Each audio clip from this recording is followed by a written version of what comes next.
आपने अभी तक SIT एक्सप्रेशन का YouTube चैनल अगर सब्सक्राइब नहीं किया है तो जल्द ही SIT एक्सप्रेशन चैनल को सब्सक्राइब करिए, क्योंकि आगे हम जिस ट्यूटोरियल्स को लेकर आ रहे हैं, acting, modelling, fashion designing, event management, हर एक की ट्रेनिंग आपको ऑनलाइन मिल सकती है। तो लेटेस्ट अपडेट्स और ट्यूटोरियल्स के लिए SIT एक्सप्रेशन का YouTube चैनल सब्सक्राइब करें।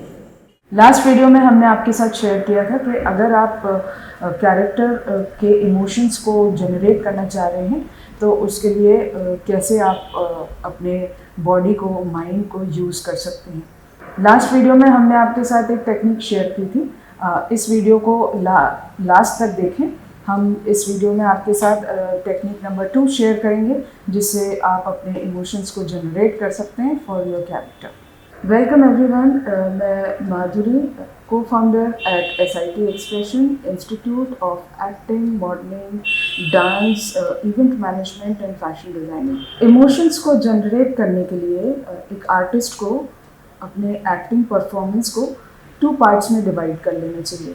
The first part is homework, जो उसको सेल्फ प्रिपरेशन करना चाहिए अकेले में, और द सेकेंड पार्ट इज़ जो उसे परफॉर्मेंस करना है ऑन लोकेशन, ऑन सेट।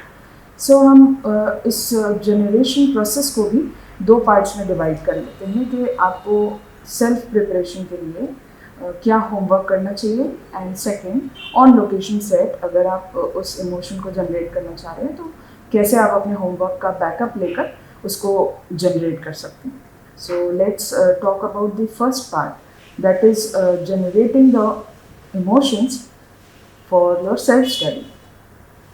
हमने ब्रीदिंग एक्सरसाइज को लेकर पिछले कई वीडियोस में बात की है। Breathing is something which is used by an actor for every aspect in acting, चाहे वो डायलॉग याद करने के लिए, डायलॉग डिलीवरी के लिए हो, या फिर एक्सप्रेशंस को होल्ड करने के लिए हो, या बॉडी लैंग्वेज जनरेट करने के लिए हो। तो वैसे ही इमोशंस जनरेट करने के लिए भी हम ब्रीदिंग को ही यूज़ करेंगे, बट उसकी टेक्निक अलग है।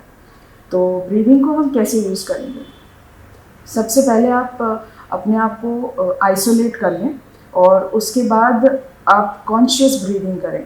कॉन्शियस ब्रीदिंग का मतलब होता है कि आपने ब्रीथ इन किया, आपने अपने सांसों को थोड़ी देर के लिए होल्ड किया, और फिर आपने ब्रीथ आउट कर दिया। ये प्रोसेस आपको कंटिन्यूस करना है, और जो ब्रीदिंग को होल्ड करने का प्रोसेस है उसे आपको टाइमिंग वाइज एक्सटेंड करना है। फॉर एग्जांपल, अगर आपने ब्रीद इन कर लिया तो आप काउंटिंग स्टार्ट कर लें, 1 to 10 आप काउंट कर लें, फिर आप ब्रीद आउट कर लें।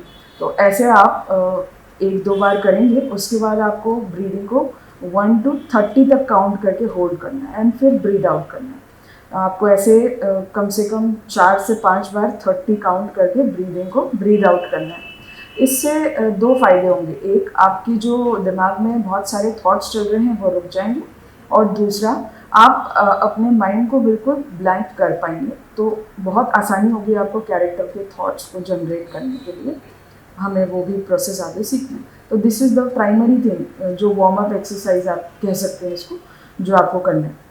जब आपने ब्रीदिंग एक्सरसाइज 530 को प्रैक्टिस कर लिया, तो उसके बाद आपको ब्रीथ इन करना है। उससे पहले मैंने जैसे लास्ट वीडियो में बोला कि आप किसी वर्ड को यूज़ कर सकते हैं। फॉर एग्जांपल, मैं तुमसे नफ़रत करती हूँ, तो नफ़रत हमने वर्ड को यूज़ किया, जिससे आपको डिसगस्ट इमोशन को जनरेट करना है।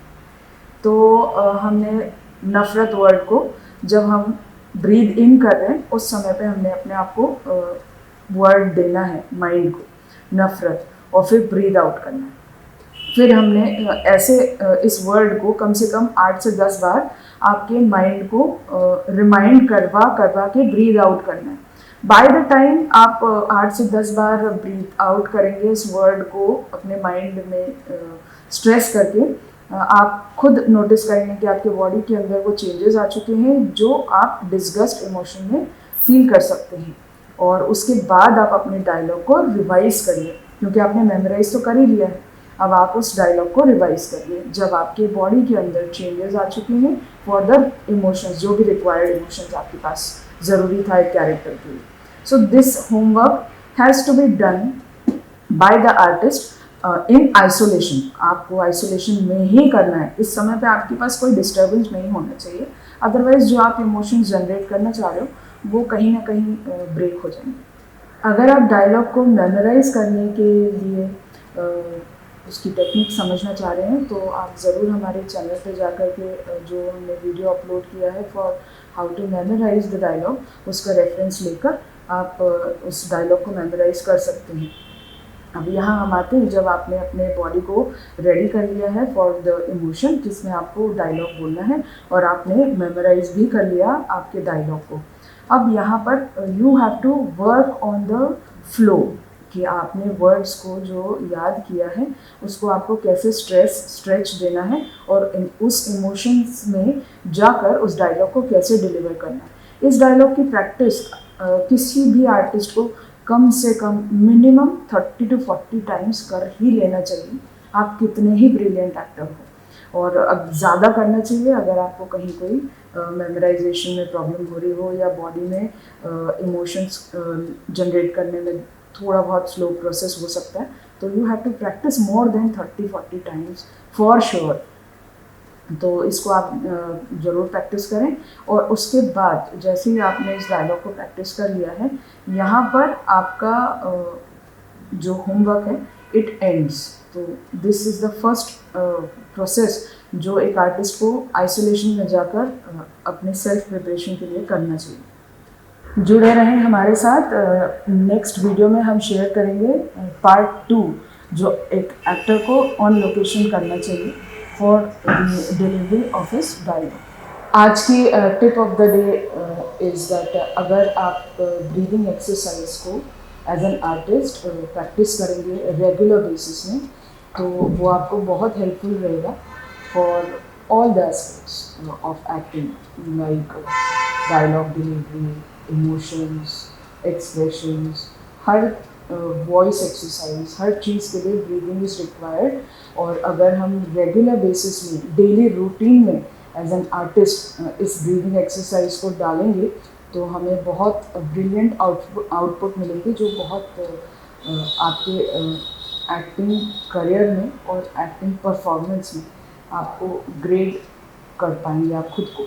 सो keep practising the breathing exercise on a daily basis. अगर आप एज एन आर्टिस्ट अपने एक्टिंग करियर को आगे ले जाना चाह रहे हैं तो जुड़ें SIT एक्सप्रेशन की offline classes as well as online YouTube tutorials के साथ। So subscribe the channel now and till then good bye.